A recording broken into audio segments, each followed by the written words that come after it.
ఇర్మియా గ్రంథం, క్షమించండి, యెహెజ్కేలు గ్రంథం,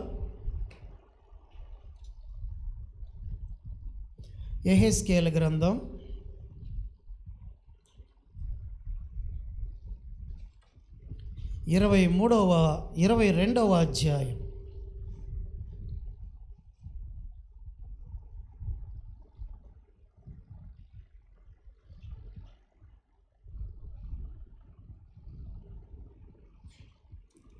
22వ అధ్యాయం. ఇరవై 23 నుండి 30వ వచనం వరకు మార్చి చదువుకుందాం. యెహెజ్కేలు గ్రంథం 22వ అధ్యాయం 23 నుండి 30వ వచనం వరకు మార్చి చదువుకుందాం. నేను ఒక వచనం చదువుతాను, మీరు ఒక వచనం చదవండి. తీశారా?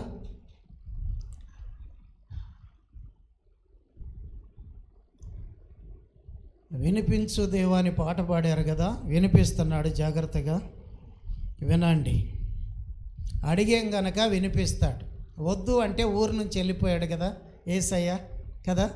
పందులన్నీ చచ్చినప్పుడు వాళ్ళు అడిగారు, మా ప్రాంతాలు విడిచిపెట్టి వెళ్ళిపో అంటే వెళ్ళిపోయాడు. పాట ద్వారా మీరు అడిగారు దేవుణ్ణి వినిపించు అని, వినిపించబోతున్నాడు, వినండి. లేకపోతే పాటల ద్వారా అబద్ధం ఆడిన వాళ్ళం అవుతాం. యెహెజ్కేలు గ్రంథం 22వ అధ్యాయం 23 నుండి 30వ వచనం వరకు చదువుతున్నాను. మరియు యెహోవా వాక్కు నాకు ప్రత్యక్షమై ఇలాగు సెలవిచ్చాను,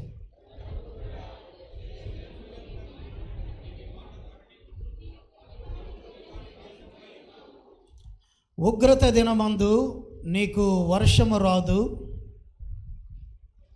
అందులో ప్రవక్తలు కుట్ర చేయుదురు, గర్జించుచుండు సింహము వేటను చీల్చునట్లు వారు మనుష్యులను భక్షింతురు, సొత్తులను ద్రవ్యమును వారు పట్టుకొందురు, దానిలో చాలామందిని వారు విధవరాండ్రుగా చేయుదురు.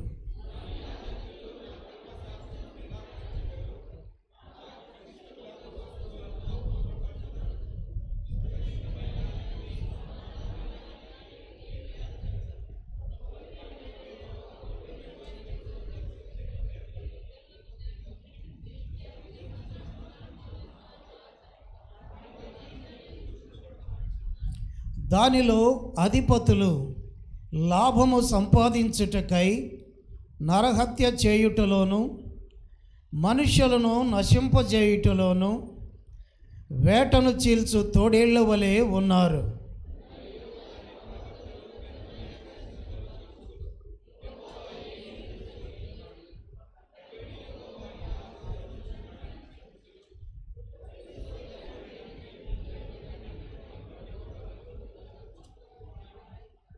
మరియు సామాన్య జనులు బలాత్కారము చేయుచు దొంగిలించుదురు, వారు దీనులను దరిద్రులను హింసించుదురు, అన్యాయముగా వారు పరదేశులను బాధించుదురు.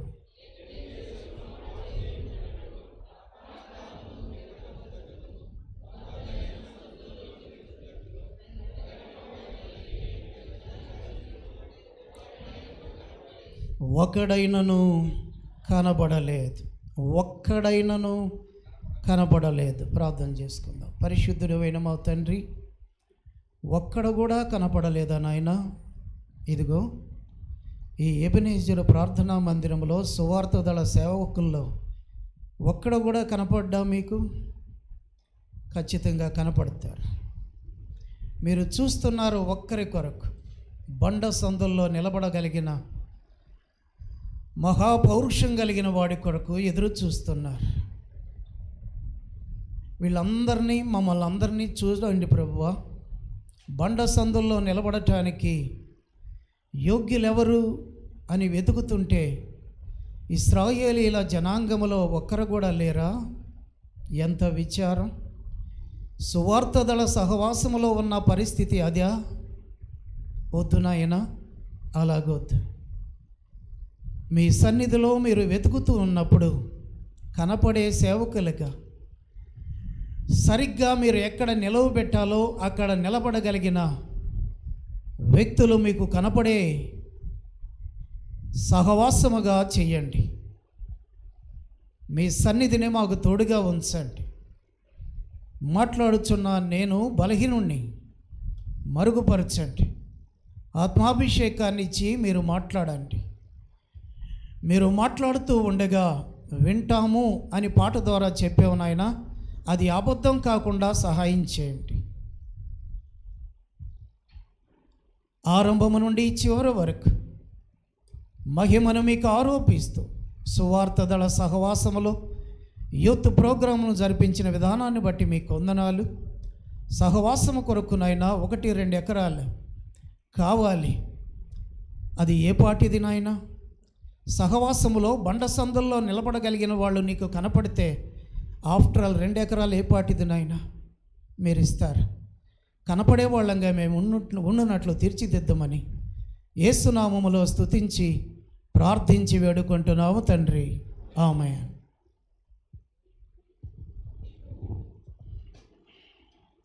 ఇది చాలాసార్లు బహుశా ఈ వచనాలన్నీ మనం చదవకపోయినా 30వ వచనాన్ని చాలాసార్లు చదివి ఉంటాం, చాలాసార్లు ప్రసంగించి ఉంటాం బహుశా దాని మీద అనుకుంటున్నా నేను. అవునా అబ్రహాం? బహుశా అంటే చెప్పు, అబ్రహాం కంటే మిమ్మల్ని కూడా. ఏంటి 30వ వచనం చదువు అబ్రహాం. 2 అబ్రహాములు ఉన్నారా? ఓకే, ఇదిగో ఫ్రంట్ లైన్లో కూర్చున్న అబ్రహాంకి చెప్పిన. ఓకే, చదువు. నేను దేశమును పాడు చేయకుండానట్లు 1 2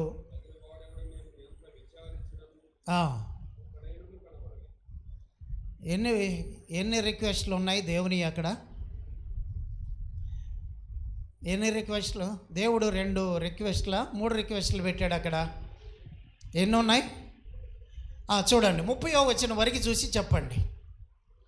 ఎన్ని రిక్వెస్ట్లు దేవుడు పెడుతున్నాడు? 1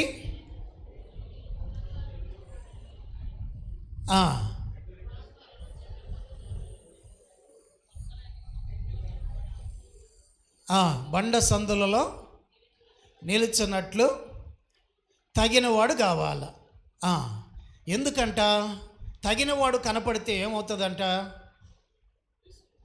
దేశం వండర్ఫుల్, సహవాసం బాగుపడుతుంది.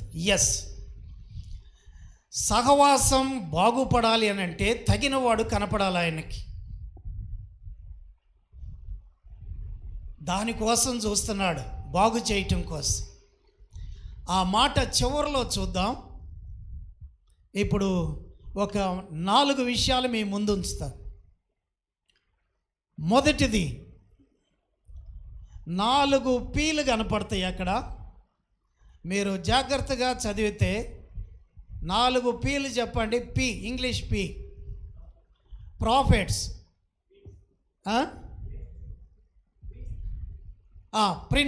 Princess, priest. మూడోది నేనే చెప్పానంటావా? ప్రిన్సెస్. తర్వాత పీపుల్. Very good. 4 పీలు ఉన్నాయి అన్న. అంతకుముందు బహుశా యెషయాని ఇక్కడ చెప్పాడేమో మరి ఆ వాక్యం. చదువుతూ ఉండగానే 4 పీల్ని కనిపెట్టాడు. అంత జ్ఞానం ఉంది టీచర్ కనుక.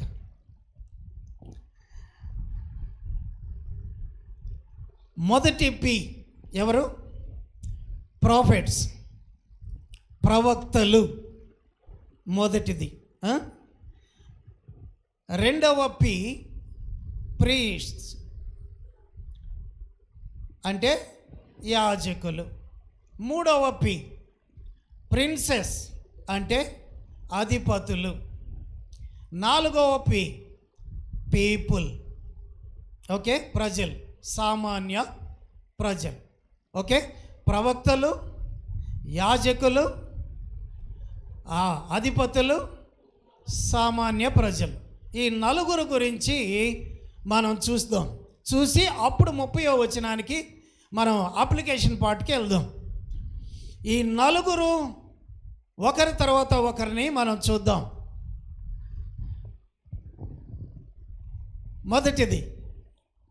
మొదటిది ప్రవక్తలు.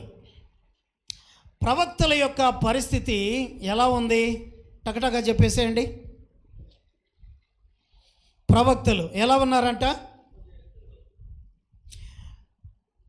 ఉగ్రత దినమందు నీకు వర్షము రాదు, అందులో ప్రవక్తలు కుట్ర చేయుదురు. ఒకటి గుర్తుంచుకోండి, గర్జించుచుండు సింహము వేటను చీల్చున్నట్లు వారు మనుషులను భక్షింతురు. 2 అంటే చీల్చేది ఒక పని అయితే అది 3వది అవుతుంది, భక్షింతురు 2వది అది. తర్వాత సొత్తులను ద్రవ్యమును పట్టుకొందురు 3. తర్వాత దానిలో చాలామందిని విధవరాండ్రుగా ఎలా చేయుదురు? భర్తను చంపి దావీదు భర్తను చంపి బత్షెబాను ఉంచుకున్నట్టు భర్తలను చంపి భార్యలను వాడుకొందురు. ఎవరు చేస్తున్నారు ఇవి? జాగ్రత్తగా ఉండు. ఆ తర్వాత 28వ వచనంకి రండి. ప్రవక్తల గురించే చెప్పాడు.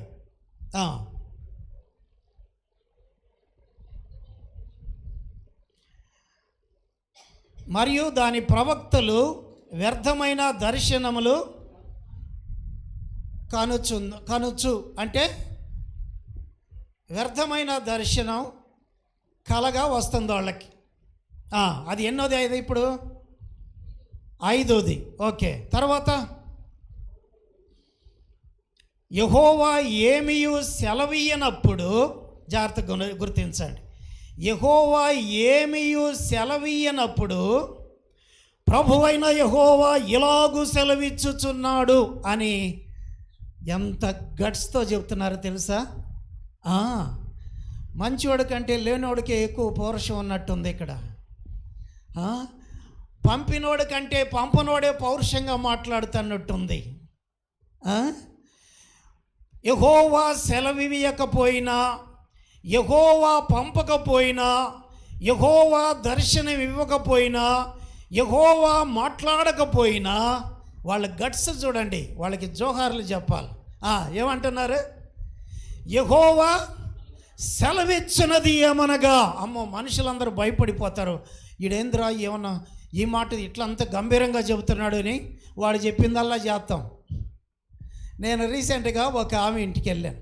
అక్కడ నిజామాబాద్లోనే ఒక ఇంటికి వెళ్తే ఆ ఇంటికి పాస్టర్ వచ్చాడట.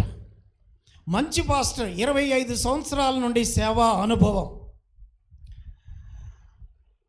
ఆ ఇంటితో నాకు కొంత పరిచయం ఉంది కనుక అప్పుడప్పుడు వెళ్ళి పలకరించి వస్తాను. వెళ్ళిన తర్వాత ఒక పెద్ద ఆవిడ ఉన్నారు. మనోహర్ గారు వినపడుతుందా? Very good. చాలా దుఃఖకరమైన విషయాన్ని విన్నాం. దేవుడు మిమ్మల్ని ధైర్యపరిచి ఆదరించి నడిపించునుగాక. వినపడుతున్నాయి నా మాటలు మనోహర్ గారు? Very good, thank you.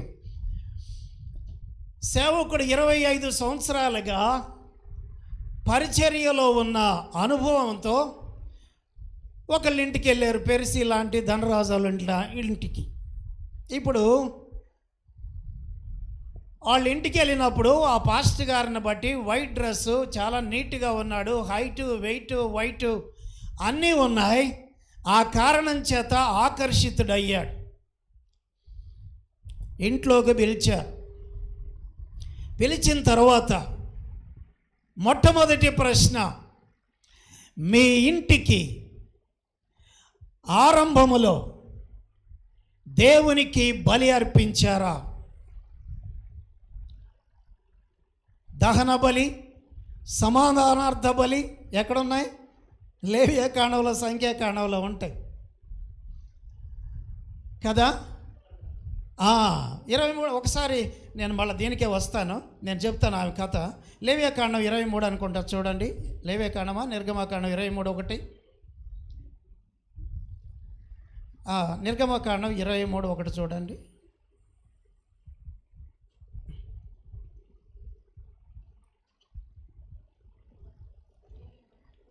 పెద్దగా చదువు. లేని వార్త పుట్టింపకూడదు. అబ్బా, లేని వార్త పుట్టింప. ఇంకా ఇంకా ఇంకా ఇంకా ఆ ఫ్యాన్ ఆపి వింటాం. ఆ ఫ్యాన్ కూడా ఆపు, వినపడతలేదు సరిగా. ఇంకా ఏం చెప్పింది అని అంటే దేవుడు ఎప్పుడో నిర్గమకాండంలో రాసి పెట్టాడు. ఎందుకు అంత చెవులు కొరుక్కుంటావు? లేని వార్త కోసం చెవులు అటిస్తావు ఎందుకు? లేని వార్తను పుట్టింపకూడదు. మసాలా కలుపుతాం కదా మనం, మసాలా కలిపితే కానీ టేస్ట్ రాదు, అంతేనా? ఈ మసాలాలు కలిపి కలిపి కలిపి మనకు అనుభవం అయిపోయి వాస్తవ వాక్యం పక్కకి వెళ్ళిపోయి ఈ మసాలాలే వస్తున్నాయి. అందుకని దేవుడికి కష్టమైపోయింది, బండ సందుల్లో నిలబడేవాడు ఎవడైనా ఉన్నాడా అని. మా వెనకోళ్ళకి వినపడుతుందా? శ్రీరాములు అన్న ఎక్కడ ఉన్నాడు? ఉన్నాడు, ఓకే, వెరీ గుడ్. బండ సందుల్లో నిలబడటానికి మీ 3 డైమండ్స్ ఎవరు అక్క? ఎక్కడున్నారా 3 డైమండ్స్? 3 డైమండ్స్ ఎవరు అనుకుంటున్నారా? ఎస్ఏ మాస్టర్ గారి పిల్లల్ని ఎప్పుడు 3 డైమండ్స్ అంట. వాళ్ళు ఎక్కడున్నారు?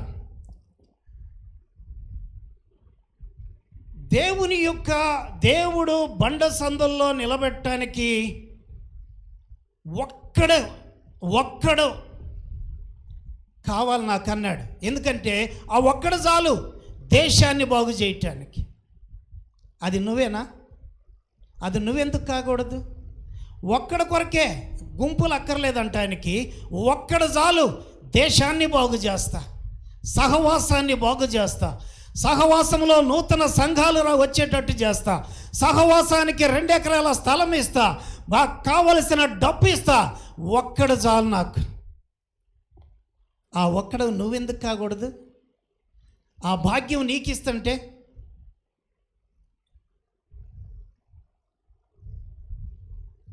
ఇంతకీ యేసు ప్రభువు చెప్పిన మాట మనం ఎంతవరకు అనుసరిస్తున్నాం? ఆమె మాట చెప్పలేదు కదా, పూర్తి చేయలేదు కదా.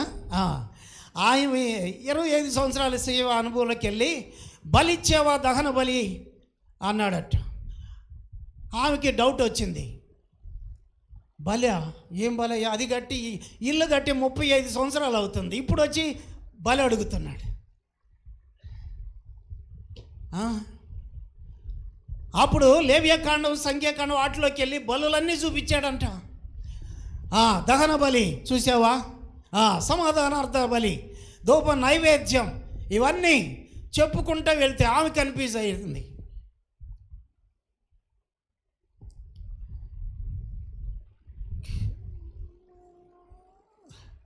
ఇది సరిగ్గా నిద్రపోయే సమయం అని అంటావా?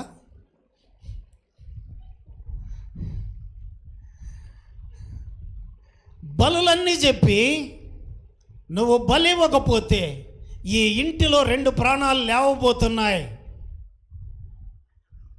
అని. ఎవరు?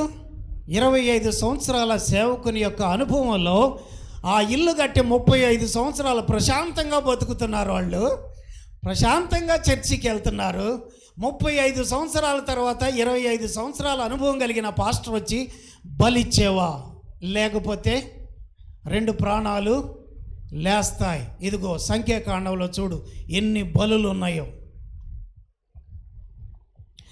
వీళ్ళకి ధైర్యం ఎక్కువైందండి నిజ సేవకుని కంటే. అందుకనే యెహోవా సెలవివ్వకపోయినా యెహోవా సెలవిచ్చినదేమనగా అనేవాళ్ళు ఈ సొసైటీకి ఎక్కువైపోయారు. అందుకని నిజ క్రైస్తవ్యం, నిజమైన వ్యక్తులు ఎవరో, అబద్ధికులు ఎవరో జనాలకి, సామాన్య జనులకి కన్ఫ్యూజ్ అయిపోయింది. నీ వాయిస్ అధికారపూర్వకంగా దేవుని వాక్యం అధికారపూర్వకంగా ప్రకటించే ఆ దమ్ము ధైర్యం లేకపోతే నువ్వెక్కడో చిక్కుబడి ఉన్నావు అనేది ఖచ్చితం. భూదిగంతాల వరకు వెళ్ళవలసిన ఆయన స్వరం నీ దగ్గరే ఆగిపోతుందంటే ఎక్కడో చక్ర బంధంలో చిక్కుకున్నావు.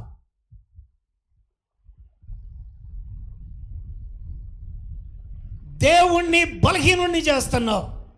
దేవుడు మాట్లాడని దేవుడిగా చేస్తున్నావు. దేవుడు ఆశీర్వాదించని దేవుడిగా చేస్తున్నావు. దేవుణ్ణి నీ కిందకి తీసుకొచ్చి ఆయన శక్తి లేని వాడిగా సమాజానికి చూపిస్తున్నావు. బాప్తిస్మం ఇచ్చి యోహాను అన్నాడు, రాబోవు ఉగ్రత ఉంది, తప్పించే మార్గం. వాయిస్ పెంచాడు అరణ్యంలో నేను ఎందుకున్నానంటే వాయిస్ పెంచడానికే, కేకేయటానికే. ఈ కేక నాది కాదు, నన్ను పంపిన దేవునిది. అబద్ధ ప్రవక్తలే వాయిస్ పెంచితే నా దేవుని చేత పంపబడిన నేను ఈ అరణ్యాన్ని కదిలించేంత వాయిస్ నేను పెంచాల్సిందే. ఉన్నాయా గట్స్ నీకు? నీ లైఫ్ అలాగుందా? ప్రవక్తలు భర్తలను చంపి భార్యలను వాడుకునే పరిస్థితుల్లోనికి వెళ్ళారు. నీ లైఫ్లో మరొక భార్యను వాడుకోలేదా? మరొక భర్తను ఆశించలేదా? యేసు ప్రభు ధర్మశాస్త్రాన్ని కొంచెం ఇంకా టైట్ చేశాడు. ఎలాగా?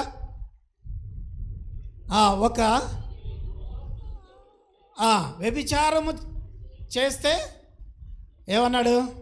6వ అధ్యాయమేనా? మత్తయి చూద్దాం. 5వ అధ్యాయం చూడు, చదవమ్మా.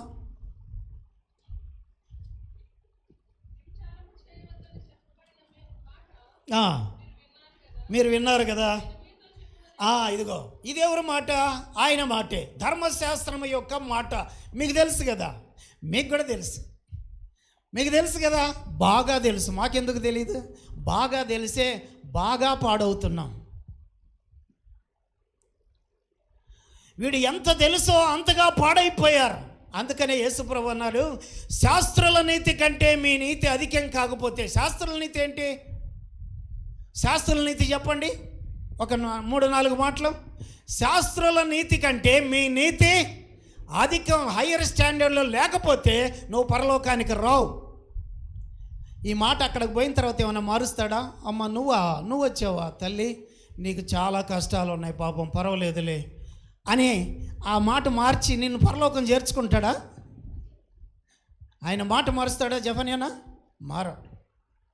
నిన్న నేడు నిరంతరము ఆ మాట మీదే ఉన్నాడు. ఆయన ఏమైతే రాయించి పెట్టాడు ఆ మాట మీదే ఉన్నాడు.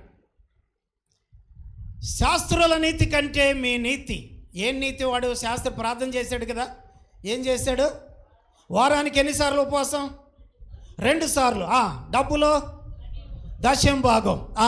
ఇంకా ఆజ్ఞలు పాటించడంలో, తల్లిదండ్రులను చూసుకోవడంలో చిన్ననాటి నుండి. ఇంకోడు ఉన్నాడు.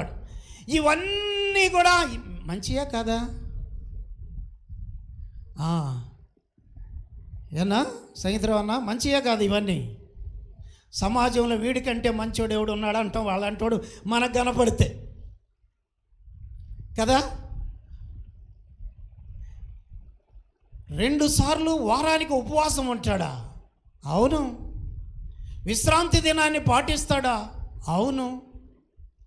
తల్లిదండ్రుల్ని సన్మానిస్తాడా? అవును. 10వ భాగం ఇస్తాడా? అవును. పేదలకి సహాయం చేస్తాడా? అవును. ఇంతకంటే మంచి లక్షణాలు ఇంతకంటే మంచి లక్షణాలు ఎవరిలో ఉంటాయి చెప్పండి?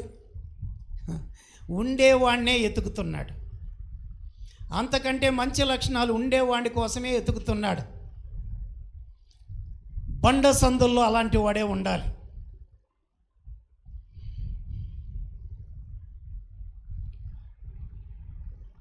ఊరక క్రైస్తవ్యం ఊరక మాటలు చెప్పుకునేది కాదు.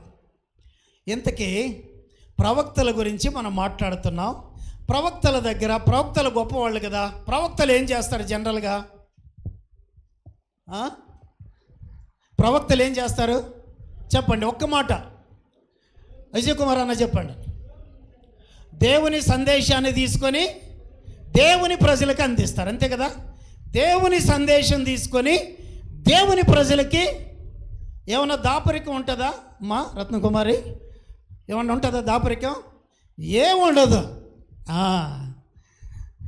దాపరికం ఏముండదు. ఎన్ని దాపరికాలో, నీ బతుకంతా దాపరికాలే కదా. అందుకనే భ్రష్టు పట్టిపోయే జీవితం, ఆత్మీయ జీవితంలోనికి వెళ్ళిపోతున్నాం.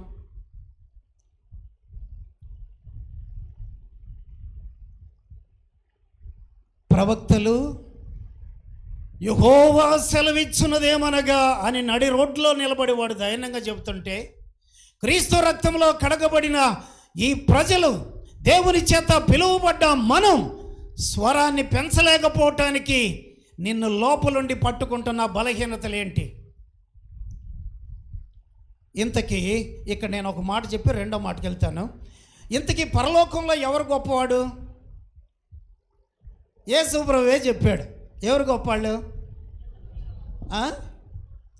చెప్పమ్మా, మీకు పిల్లలే గుర్తవుతారు ఎప్పుడు. మంచిది, అది మంచి తల్లులు. చిన్నపిల్లలు లాంటి వాళ్ళు కావాలి. అంటే పొట్టికైపోవాలా? మనసు. Very good, very good. అయ్యా, అల్పులు అవ్వాలి. సురేష్ చెప్పు, సురేష్ ఒక పాయింట్, ఒక మంచి పాయింట్ చెప్పు. పరలోక రాజ్యంలో గొప్పవాడు ఇంకెవరు? మనమే. నేనా? యేసు ప్రభు మాటే మనకి ఏమంటాం, ప్రామాణికం కదా. స్కేల్ ఎవరిది? ఎవరు స్కేల్ పెట్టి చూసుకుంటాం మనల్ని? ప్రకాశం నేను, మా ఇద్దరి మధ్య అసలు స్కేలే ఉండకూడదు కదా. నేను ఎవరితో పోల్చుకోవాలా? స్కేల్ ఎవరితో? నాకు ఎప్పుడు యేసు ప్రభువే. నీకైనా నాకైనా ఎవరికైనా యేసు ప్రభువే స్కేల్. యేసు ప్రభు స్టాండర్డ్లో నిలబడి నేను చూసుకోవాలా ప్రతిరోజు. ఇప్పుడు ఆయన ఇక్కడ సింహాసనాసీనుడై బండ సందుల్లో నిలబడేవాడు యోగ్యుడెవడైనా ఉన్నాడా ఇక్కడ అని చూస్తూ ఉన్నాడు. ఆయన ఎదుట మనం మాట్లాడుకుంటున్నాం ఈ విషయాలు, ఆయన చెప్పిన విషయాలే.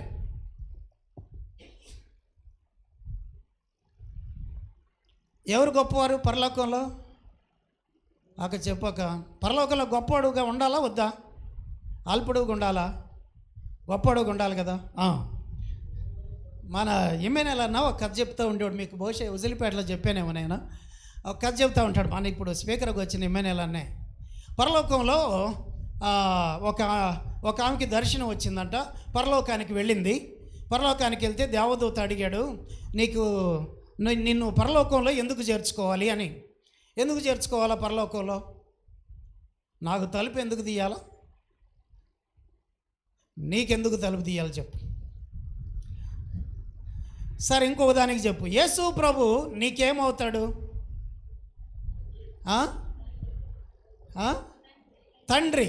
ఓకే, ఉసిలిపేటలో చెప్పానా? Okay, very good. తండ్రి రక్షకుడు.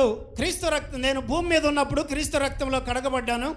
ఆయన నా పాపాలని ఒప్పుకొని పరిశుద్ధ నీతిమంతుడిగా తీర్చబడ్డాను. ఆయనే నన్ను నీతిమంతుడిగా తీర్చాడు. ఆయన నాకు తండ్రి, నాయకుడు, రక్షకుడు అవుతాడు అని అనగా శబాష్, నీలాంటి వాళ్ళ కోసమే పరలోకం అని చెప్పి తీసింది. ఆమె వెళ్ళింది. ఆమె వెళ్ళిన తర్వాత చాలా ప్యాలెస్లు, దగదగా మెరిసిపోయే ప్యాలెస్లు ఉన్నాయి. ఆ ప్యాలెస్లు చూస్తుంటే ఈయన మనసు కరిగిపోతుంది. ఎందుకంటే ఈమె మనసు కరిగిపోతుంది. ఎందుకంటే ఈమె ధనవంతురాలు. భూమి మీద చాలా సౌండ్ పార్టీ. సహవాసానికి 1 ఎకరం 2 ఎకరాల ఆమె కొనియగలదు, కానీ కొనిలా. ఆమె పోయి నిలబడితే ఆ దేవదూత తీసుకెళ్తామన్నాడు. అమ్మ, నీ ఇంటికి తీసుకెళ్తారా అని. వావ్, వండర్ఫుల్, బంగారపు వీధులు, దగదగా మెరిసిపోయే ప్యాలెస్లు అని చూస్తూ ఉంది. ఈ లోపుగా ఆమె ఒక పెద్ద భవనంలో నుండి, పెద్ద ప్యాలెస్లో నుండి ఆమె దగ్గర పని చేసిన ఆమె ఆ ప్యాలెస్లో నుంచి బయటకు వస్తుందంట. అప్పుడు ఎట్లా ఉంటుంది ఆలోచన? అబ్రామ్, మనకు ఆలోచన ఎట్లా ఉంటుంది? నువ్వు డబ్బులు ఇస్తే నెల నెల బతికిందా? నీ బోళ్ళే అంటాం కదా, కొమ్మూరు గోదావరి ప్రాంతం తోమేరా లేదా? బోళ్ళు దోమితే జీతం ఇచ్చా, డబ్బులు ఇచ్చా, ఆ డబ్బులతో బతికింది. ఈమె దగదగా మెరిసే ప్యాలెస్ నుంచి వస్తుందంటే మనం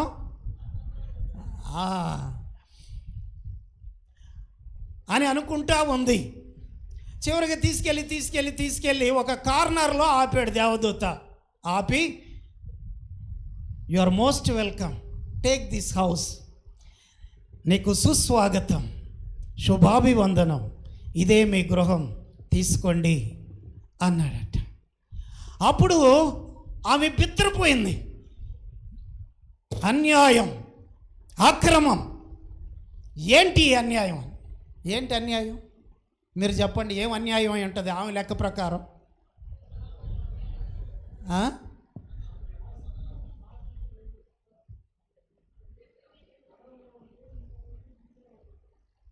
అన్న కొంచెం లేచి నిలబడాను, చెప్పండి.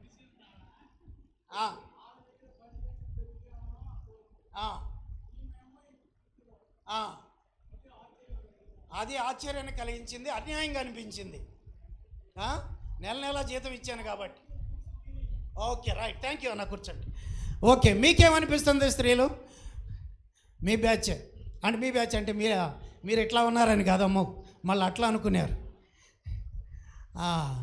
స్త్రీల బ్యాచ్ అని. ఏమో అన్యాయం, అక్రమం అంటుంది దేవదూతం. ఏం అక్రమం, అన్యాయం? అప్పుడు విని దేవదూత చివరికి ఒక మాట అందండి. అమ్మా, నీతో నాకు వాదన ఎందుకు? యేసు ప్రభు చెప్పిన మాటలు నీకు గుర్తున్నాయా అన్నాడు. ఎందుకు గుర్తులేదు? మనం సండే స్కూల్లో ఫస్ట్, యూత్ మీటింగ్లో ఫస్ట్, కంటత వాక్యాలన్నీ మనమే. ఎన్ని గిఫ్ట్లు వచ్చినాయో చూపించమంటావు? ఒకసారి పంపించు, భూమి మీదకి చూపిస్తా. వద్దు, అబ్బో గొప్పదానిలాగే ఉన్నావు. యేసు ప్రభు చెప్పిన మత్తయి సువార్త 6వ అధ్యాయం 19వ వచనం ఏమైనా గుర్తుందా చెప్పు. యశ్వ మాస్టర్ గారికి గుర్తు వచ్చినట్టుంది. మత్తయి సువార్త 6:19లో ఏం రాయబడిందో ఒకసారి చెబుతావా అని అడిగాడంట. భూమి మీద మీ కొరకు ధనము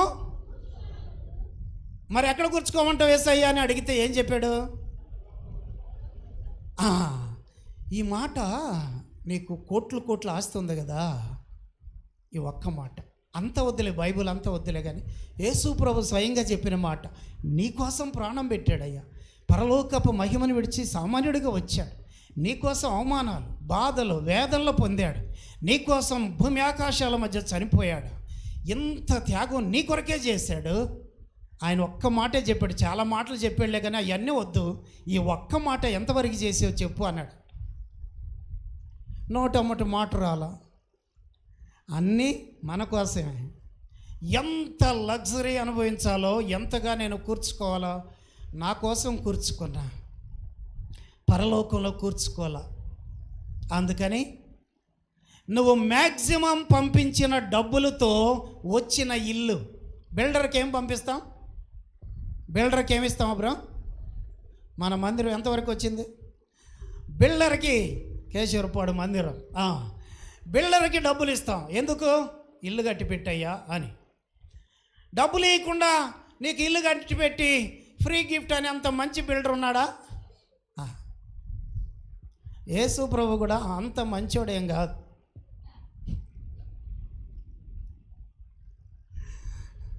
నీకు ఇల్లు కట్టి పెడతానయ్యా, పరలోకంలో కూర్చుకో అని చెప్పాడు. చెప్పకపోతే ఆయన తప్పు అవుతాడు. అందుకని ఆయన ఆ మాట మీదే నిలబడ్డాడు. అందుకని ఈయనకు వచ్చిన ఇల్లు ఇది. అంటే ఏం చేశాడు? మాట చెబితే ఆ మాట ప్రకారం నిలబడతానయ్యా నేను, నన్ను వెంబడించే వాళ్ళు కూడా ఆ మాట ప్రకారం నిలబడి చెయ్యాల.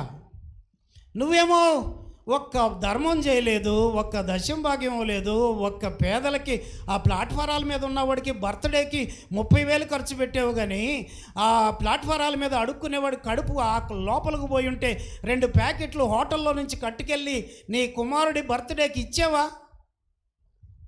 అది కదా నేను చెప్పింది, గిన్నెడు చన్నీళ్ళు ఇస్తే దాని ప్రతిఫలం పోగొట్టుకో.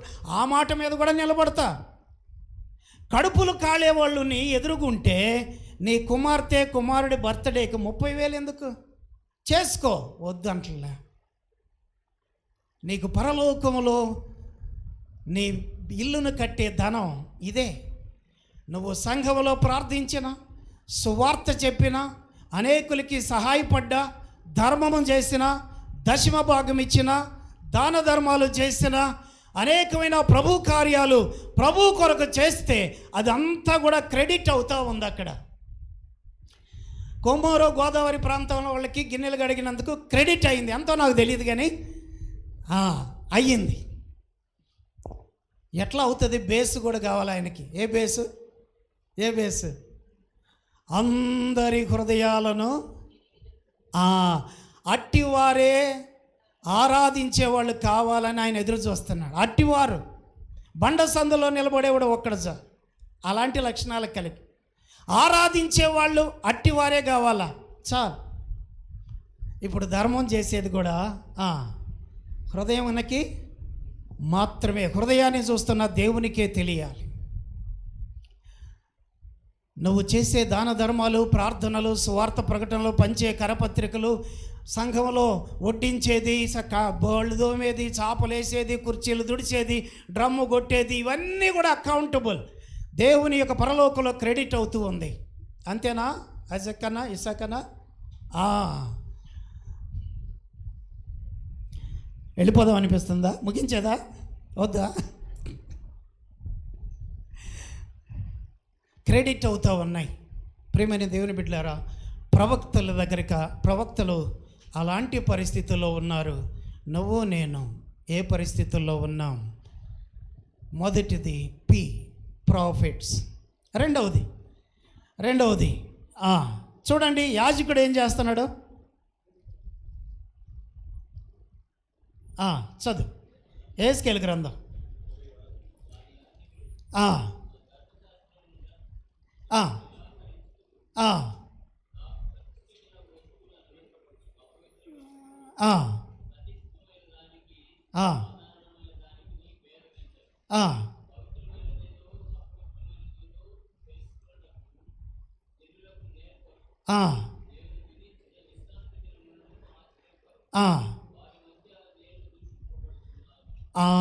చూసావా? వీళ్ళు ఎవరు? యాజకులు, కాపరులు, సంఘ కాపరులు.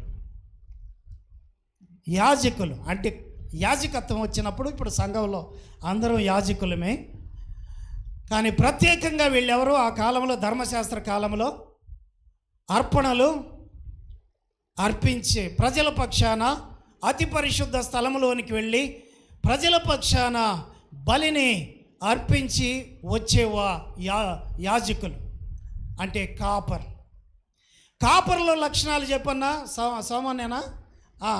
అక్కడున్న కాపర్లు బైబిల్ మూసేసేవా? సరే, మంచిది. అంటే బైబిల్ మూసేసి మంచిగా వినాలని నీ ఉద్దేశమా? ఓకే, అలాగైతే మంచిగా వింటున్నావా? విను. రైట్. యాజకుని యొక్క లక్షణాలు చెప్పు. ధర్మశాస్త్రాన్నే నిరాకరిస్తే స్వరం ఎక్కడుంటుంది ఇంకా కదా? ధర్మశాస్త్రాన్ని నిరాకరిస్తున్నారు. అంటే ఇప్పుడు ఈ కాలంలో ఎట్లా నిరాకరించటం లేదు కానీ వాక్యం ప్రకారం మంచిదేలేయ్యా, మంచిదేలే, వాక్యం మంచిదేలే కానీ కాపరులు ధర్మశాస్త్రాన్ని పక్కన పెట్టే పరిస్థితుల్లోనికి వెళ్ళిన కాపర్లు. ఇంకా లక్షణాలు జఫన్యా గారు లెక్క పెట్టండి, వాళ్ళు చెబుతూ ఉంటారు. అపవిత్రం చేస్తున్నారు.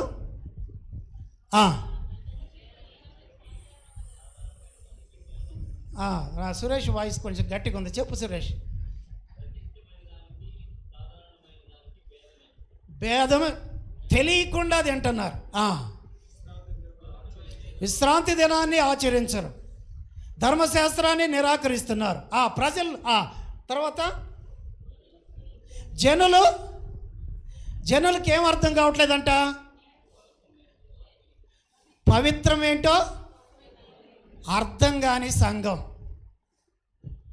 అందుకనే సంఘం ఎదుగుదల లేదు, బొదుగుదల లేదు. ఎందుకంటే చెప్పేవాడికి ఏం చెబుతున్నాడో తెలియట్లా, వినేవాడికి కూడా తెలియట్లా. They are in confused stage. ప్రజలు కాపర్లు చెప్పే వాక్యానికి ఎదుగుదల లేదు, బతుకుదల లేదు. వాళ్ళకి ఏది పవిత్రం ఏది అపవిత్రమో తెలియట్లా. ఎందుకంటే చెప్పేవాడికి పవిత్రమేదో అపవిత్రమేదో, దేవుడు మెచ్చేదేదో దేవుడు మెచ్చందేదో, మంచి ఫలాలేంటో చెడు ఫలాలేంటో బోధించేవాడికి తెలియట్లా. సంఘం ఎట్లా ఉంటుంది మరి? సంఘం ఉన్నతంగా ఉండాలని, విస్తరించాలని, పరిశుద్ధంగా ఉండాలని, ప్రభు స్వరూపములో అది కనపడాలని ఎలాగా కోరుకోగలవు? ఎలా ఆశించగలవు? అన్యాయపు ప్రార్థనలు చేస్తున్నావే. యేసు ప్రభు చెప్పిన మాట నేను చెప్పకుండా ఇక్కడికి వచ్చిన యాజకుల దగ్గరికి, పరలోకంలో ఎవరు గొప్పవాళ్ళు? యేసుదాస్ గారు, పరలోకంలో ఎవరు గొప్ప? పరలోకంలో నువ్వు గొప్పవాడివి అని అనాల దేవదూత. యేసు ప్రభు దానికి ఒక సూత్రం చెప్పాడు. ఏంటి?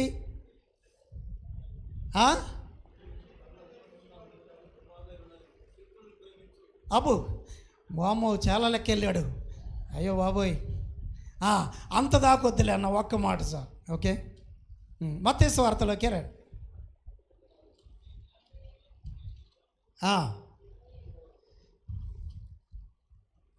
25 ఏంటమ్మా? 25:35 అంట చూడండి. మత్తయి సువార్తేనా? చదువమ్మా. అమ్మ బాబోయ్, ఇది కూడా పెద్ద లిస్టే. అక్కడ దాకొద్దు, చిన్నదే చాలు. ఇవి కూడా పెద్ద లిస్టులే. అమ్మ ఇది అవి చెబితే అసలు ఆయనకి ఒకడు కూడా దొరకటం కష్టం అవుతుంది. ఇక్కడి నుంచి మనం పారిపోవాల్సి వస్తుంది. రేపటి మీటింగ్కి ఎవరు ఉండరు అనాల్సి వస్తుంది. ఇంత పెద్ద యుద్ధ లేక చాలా లిస్టులు ఉన్నాయి. అలాంటి ఒకటి చాలు. ఇప్పుడు రండి, అది 5వ అధ్యాయం, మత్తయి సువార్త 5వ అధ్యాయం 19వ వచనం చదువు.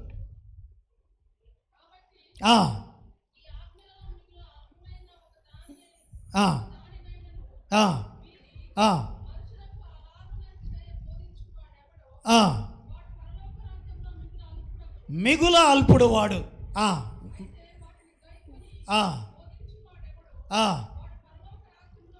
చెప్పేశాడు యేసు ప్రభు. అల్పుడెవడు, గొప్పవాడెవడు? ఎవరు చెప్పారు ఇది? నెహెమ్యా చెప్పాడా? కాదు. ఏమన్నా మాట మనల్ని, మన పరిస్థితులను బట్టి, మన అనారోగ్యాన్ని బట్టి, పిల్లల మాట వినకపోవడం బట్టి, వీటన్నిటి బట్టి ఏమన్నా ఆ మాట మారుస్తాడేమన్నా? అక్కడ పోయిన తర్వాతలే సీక్రెట్గా పోయి టేబుల్ వెనకగా నిలబడి, అందరూ పోయిన దాకా నిలబడి, యేసయ్య ఒక్కడే ఉన్నప్పుడు, యేసయ్య నా పరిస్థితి నీకు తెలుసు కదా, అసలు నిన్ను నమ్ముకొని నీ మార్గంలో నడవటమే నాకు ఎంత కష్టమైందో నీకు తెలుసు కదా, కొంచెం మనిద్దరి మధ్య ఏమంటాక మనిద్దరి మధ్య ఉండని ఈ విషయం ఎవరికి చెప్పనులే, ఎవరికి చెప్పను. మనిద్దరి మధ్య ఏం చేయి, నన్ను గొప్పవాడి గజి. అల్పుడు గొప్పవాడు ఇద్దరే ఉన్నారు కదా, 2 బ్యాచీలే కదా పరలోకంలో. అల్పుల బ్యాచీలో నుండి నా పేరు కొట్టి ఎవరికి చెప్పను, ఎవరికి చెప్పను. ఎక్కడ చేర్చు నా పేరు? యేసు ప్రభు మాట మారుస్తాడా? ఈ మాట మీదే రేపు పరలోకంలో నీకు సింహాసనాసీనుడై కనపడతాడు. ఎదుర్కోవాలి. అదే క్రీస్తు న్యాయపీఠం. ఇదే సింహాసనంతో మీద కూర్చున్న దేవుడు ఇదే చాలా లిస్టులు ఇచ్చాడు. ఇప్పుడు చదవబోయారు కదా మీరు బాబురే, ఆ లిస్టులు చదివితే గుండె బద్దలవుతుంది. ఈ ఒక్క మాట చెప్పాడు, వాక్యాన్ని విని దానిని అనుసరించకుండా బోధించేవాడేమో అల్పుడు. అందుకని యాకోబు ఏమన్నాడు? మీలో అనేకులు. అదే సూత్రం, కనెక్టింగ్. యేసు మాటకి కనెక్టింగ్ అది. వాక్యానుసారమైన జీవితాలు లేకుండా నువ్వు బోధిస్తే నీకంటే అల్పుడు లేనేలేడు. అంటే గొప్పవాడిని అయ్యేంతవరకు చెప్పొద్దనా మీ అర్థం? అని కూడా కాదు. పరిపూర్ణుడు అయిన తర్వాత చెబుతాను అంటే అది కూడా కరెక్ట్ కాదు. ఎందుకని? పరిపూర్ణత అనేది లైఫ్ లాంగ్, అది ప్రాసెస్. కనుక నేను పరిశుద్ధుడిగా ఉన్నప్పుడు చెబుతా అని అంటే కుదరదు. నువ్వు ఎంత బలహీనుడు ఆయనకి తెలుసు, అందుకనే చెప్పమంటున్నాడు. ఆయన సహాయం తీసుకొని. అందుకనే 121 కీర్తన 2వ అధ్యాయం, యెహోవానే నాకు సహాయం దొరుకును అంటే అదే. నేను ఎప్పుడు బలహీనుడో నేను అప్పుడే బలవంతుడు అంటే అదే. ఏంటది? ఆయన సహాయం నింపబడుతుంది నీలో, అప్పుడు బలవంతుడు అవుతావు. బలహీనతల్లో ఆయన సహాయం నీకు వచ్చినప్పుడు బలవంతుడు అవుతావు. క్రీస్తు రక్తంలోని అవయవాలన్నీ కూడా కడగబడతాయి. క్రీస్తు వాక్యములో ఉదక స్నానం జరుగుతుంది. ఆ వాక్యం బోధిస్తూ ఉన్నప్పుడు నీ పెదవులు, నీ మనసు, నీ గుండె పరిశుద్ధం అవుతుంది.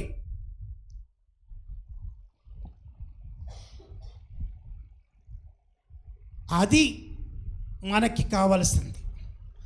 అలాగా అనుసరించకుండా బోధించేవాడు ఎవడో వాడు పరలోకంలో అల్పుడు. గొప్పవాడు ఎవరు? దానిని గైకొని బోధించువాడు పరలోకంలో, ఈ లోకంలో అల్పుడా? అది నేను చెప్పలా, యేసుప్రభు కూడా చెప్పలేదమ్మో. మళ్ళీ ఆ మాట బయటికి పోయి నా మీద ఎందుకు చెప్తారు? గొప్పవాడిగా ఉండాలని దేవుడు నిన్ను పిలిచాడు. ఈ సమాజానికి ఆణిముత్యముగా నిన్ను అందించాలనే క్రీస్తు రక్తములో కడిగి పరిశుద్ధ గ్రంథం అనేకుల యొక్క ప్రాణాలు కోల్పోతూ ఉంటే, వారి రక్తం కాలువలై పారుతూ ఉంటే, ఈ పరిశుద్ధ గ్రంథాన్ని నీ చేతుల్లోనికి తీసుకొచ్చి ఇది నా మాటలోని ఇచ్చాడు. వాక్యానుసారమైన బ్రతుకుతూ బోధించు. పరలోకంలో గొప్పవాడు. వీళ్ళిద్దరే, అల్పుడు, గొప్పవాడు. ఏ బ్యాచ్లో ఉండాలనుకుంటున్నావు?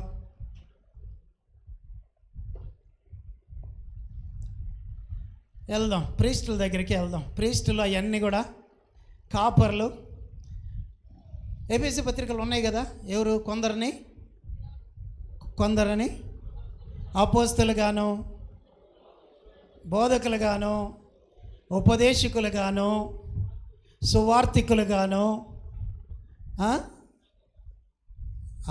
కాపరులుగాను, ఎన్ని ఉన్నాయి అక్కడ ఏబీసీ పత్రికలో.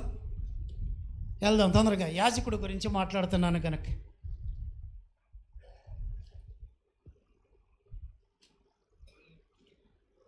చదువు. ఎఫెసీ పత్రిక 4వ అధ్యాయం 13వ వచనం.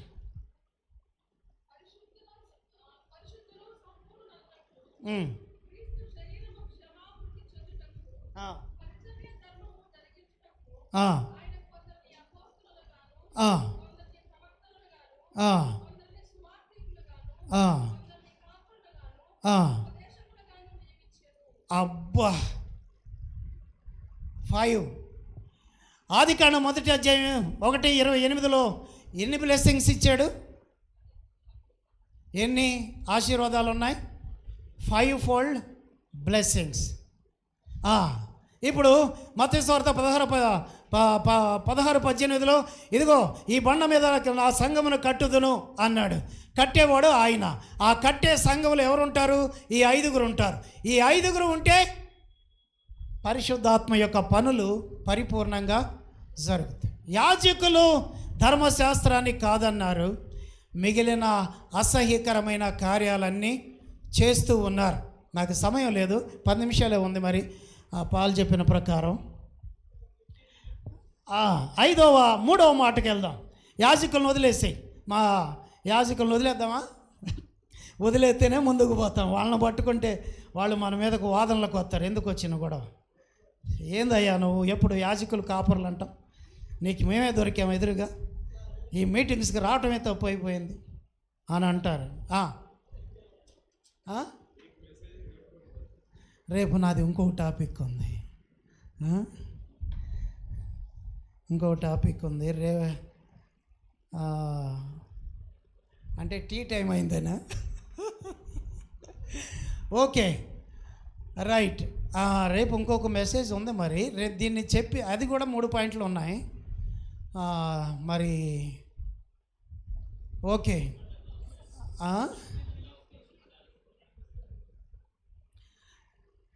ఇప్పుడు వరకు ఒకళ్ళని కంప్లీట్గా చూసాం, ఎవరిని? ప్రవక్తలని కదా. ప్రవక్తలు అంటే ఏమనుకున్నావు? దేవుని దగ్గర సందేశం తీసుకొని దేవుని ప్రజలకి అందించేవాళ్ళు. ఎవరు వాళ్ళు ఇప్పుడు ఈ కాలంలో? ఎవరు? సేవకులు కదా. సేవకులు వాక్యాన్ని చెప్పేవాళ్ళు అందరూ కూడా కదా. వాక్యాన్ని ఇప్పుడు భవిష్యత్తుని చెబుతుంది వాక్యమే కదా. ఆ భవిష్యత్తు వాక్యాన్నే కదా మనం తీసుకెళ్ళి చెబుతున్నాం. కనుక మనం ఎవరు? ప్రవక్తలం? అపోస్తలమా? అపోస్తలం. ఆ అపోస్తలం కాదు, కానీ మనం కూడా అపోస్తలమే. ఎట్లా? అపోస్తలుడు అంటే గ్రీక్ లాంగ్వేజ్లో పంపబడినవాడు, పిలువబడి ఒక పని కొరకు పంపబడినవాడు అని అర్థం. ఆ అపోస్తలులు ordained 12 selected, elected, chosen, anointed, అది సపరేట్ గ్రూప్. కానీ అపోజల్ అంటే పంపబడినవాడు అని అర్థం. సో ఆ లెక్కలో మనం అందరం ఎవరు? అపోస్తలులమే. రేపు నుంచి అపోజల్ ప్రకాష్ అని పెడతావా ఏంటి? ఆ టాపిక్ ఇప్పుడు డిస్కషన్కి పెట్టుకోవచ్చు అని చెప్పినా కానీ అబ్రాహం పెట్టుకోడు.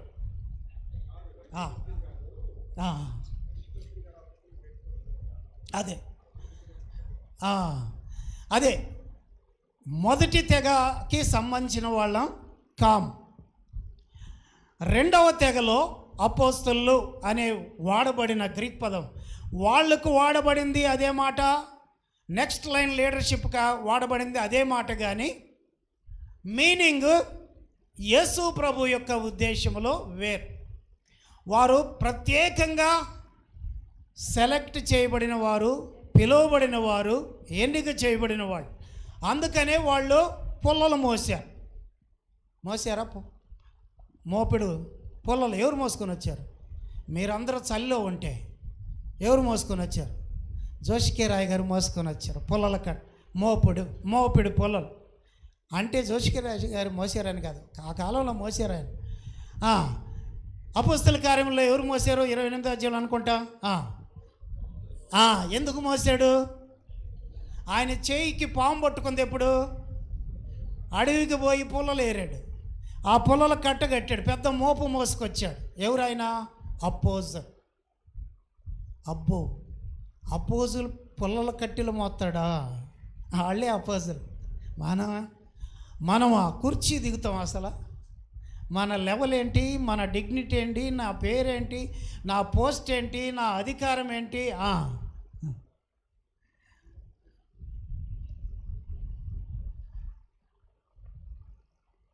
దిగుతామా? అరుస్తాం కావాలంటే. ఏ అరుపులు? బాప్తిసం ఇచ్చే అరుపులు కాదు, అవి మంచి అరుపులు. సిలువేయ్ అనే అరుపులు గుండె లోతుల్లో నుండి మనలో కూడా రావటానికి అవకాశాలు ఉన్నాయి. వీళ్ళందరూ ఎవరు? ఆయన పెడితే తిన్నవాళ్లే, ఆయన ముడితే స్వస్థపడ్డవాళ్లే, ఆయన వెంట వచ్చిన వాళ్ళే, ఆయన వెంబడించిన వాళ్ళే, ఆయన పేరు చెప్పుకొని 4 డబ్బులు సంపాదించుకున్న వాళ్ళే. 4 రాళ్ళు వెనకేసుకోవాలా యేసు పేరుతో. ప్రపంచానికి యేసు అనే మాట బిజినెస్ వర్డ్ అయిపోయింది. 4 రాళ్ళు నేను వెనకేసుకోవటానికి యేసు మాట వాడితే ఎక్కడైనా చెల్లుబాటు అవుతా, ఎవరైనా భోజనం పెడతారు, ఎవరైనా కానుకిస్తారు. నాకు అందుకొరకు యేసు మాట, యేసు పేరు. యాజకులు ధర్మశాస్త్రాన్ని మర్చిపోయారే. జీవనపాలు మంచి పాటలు పాడతాడు, యమహా మంచిగా ప్లే చేస్తాడు, వాళ్ళ తమ్ముడు కూడా మంచిగా పాడతాడు. ఆనందపాల్ వాళ్ళ నాన్నగారు అప్పుడు వాళ్ళ నాన్నగారు ఉన్నప్పుడు దేవసాయం గారు తాతయ్య ఉన్నప్పుడు వాళ్ళ నాన్నగారు అప్పుడప్పుడు ఈ సంఘంలో వాక్యం చెప్పేవాడు. అందుకనే మరి జీవన్ గారు మన సంఘానికి వస్తూ ఉన్నారు. మంచిది, చాలా సంతోషం జీవన్ గారిని చూసినప్పుడు. అలా జీవన్ యాజకులు ఏదైతే చేతిలో కనపడాలో, ఏదైతే బోధించాలో ఆ ధర్మశాస్త్రాన్ని పక్కన పెడితే సంఘంలో ఏముంటాయి? ధర్మశాస్త్రాన్ని పక్కన పెట్టి నేను పులిపెట్టి ఎక్కితే ఏమొస్తాయి? ఏముంటాయి? జీవన్, ఇద్దరు జీవన్లు ఉన్నారా? జీవన్ పాల్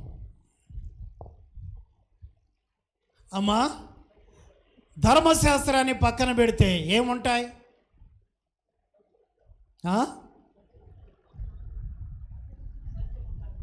అసత్యం ఉంటుంది. Very good. అసత్యం ఉంటుంది. ఇంకా యెహోవా సెలవిచ్చినదేమనగా పంపకపోయినను, ఈ మాటలు ఉంటాయి.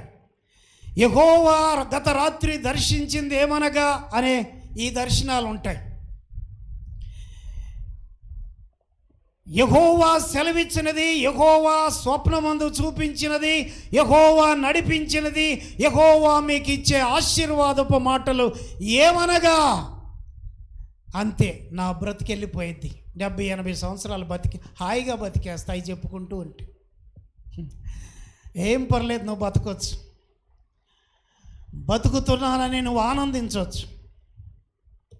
నీ బతుకంతా క్రీస్తు న్యాయపీఠం ఎదుట సింహాసనాసీనుడైన దేవుడు ధర్మశాస్త్రాన్ని నీకు బోధించమని ఎందుకు ఇచ్చాడో, అదే ధర్మశాస్త్రము నుండి నిన్ను ప్రశ్నలు సంధిస్తే ఏం చెబుతావు?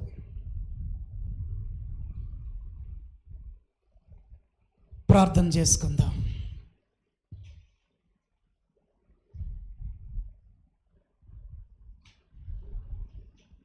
ఒక్క క్షణం మౌనముగా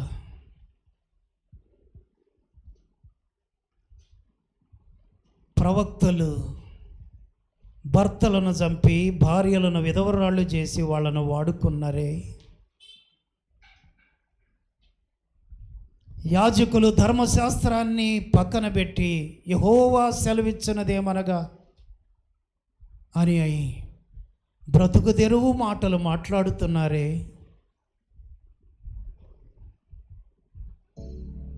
బండ సందులలో మీ చూపులు ఇంకా ఉన్నాయి కదా నాయనా. తగినవాడు ఎవడు ఈ సహవాసములో అని ఎదురు చూస్తున్నారు కదా. ఇరుగో ఇక్కడ ఉన్నారు నాయన, వీళ్ళందరూ, మేమందరం బండ సందుల్లో నిలబడటానికి మేము పనికిరామా ప్రభువా? సంఘాలలో ధర్మశాస్త్రాన్ని బోధించకుండా సర్వైవల్ బ్రతుకు తెరువు కోసం బోధలు బయలుదేరాయి. వాళ్ళ స్వరాలు అధికమైనాయి. అలాంటి వాళ్ళమా నాయనా మేము? కాదే, అలాగే ఎన్నడూ కాకూడదు ప్రభువా. ఇందుక మమ్మలను ప్రేమించారు, ఇందుక మిమ్మలను మీరు రిక్తులుగా చేసుకుంది, ఇందుక ప్రభువా ఆ పరలోకపు మహిమను విడిచిపెట్టింది, ఇందుకనైనా ముఖం మీద ఉమ్మేపించుకుంది. ఆ కొరడ దెబ్బలకు నాగటి చాలవలే మీ శరీరం దున్నబడుతుంది. ఇవన్నీ తెలిసిన మేము మీరు వెతికే జనాభాలో ఒక్కరంగా కనపడతలేదా? మేము సువార్త దళ సహవాసములో బండ సందుల్లో నిలవదగిన వాడి కోసం మీరు చూస్తుంటే ఒక్కడ కూడా కనపడతలేదా? దేశాన్ని బాగు చేయటానికి, సంఘాలను బాగు చేయటానికి, సహవాసాన్ని విస్తరింపజేయటానికి ఒక్కడ కావాలి నాకు అంటుంటే, అయ్యా ఎవరు కనపడతలేదా నాయనా? అందుకే నా కుటుంబాలు వ్యాధులతో ఉన్నాయి, అందుకే నా కుటుంబాలు పేదరికంలో ఉన్నాయి, అందుకే నా కుటుంబాలు ఆశీర్వాదాలు లేకుండా ఉన్నాయి, అందుకే నా సంఘాలు ఎదుగుదల బతుకుదల లేకుండా ఉన్నాయి. తండ్రి యేసయ్యా, మీ పాదాల దగ్గర శిరస్సు వంచి నమస్కరిస్తున్నా. బండ సందులలో నిలబడటానికి ఒక్కడ కావాలంటున్నావు కదూ. ఇదిగో నాయనా, ముందున్న లైన్లో ఎవరు లేరా? ఆ మధ్య లైన్లో ఎవరు లేరా? ఆ చివరి లైన్లో ఎవరు లేరా? అక్కోళ్ళల్లో ముందు లైన్లో, మధ్య లైన్లో, వెనక లైన్లో ఎవరు లేరా? చూడండి ప్రభువా, యోగ్యులుగా చేసి ఆ బండ సందుల్లో నిలబడటానికి సహాయం చేయండి. రేపటి దినం మీ చిత్తమైతే కొనసాగింపు అనుగ్రహించమని యేసు నామములో స్తుతించి ప్రార్థించి వేడుకుంటున్నాము తండ్రి. ఆమేన్. Thank you.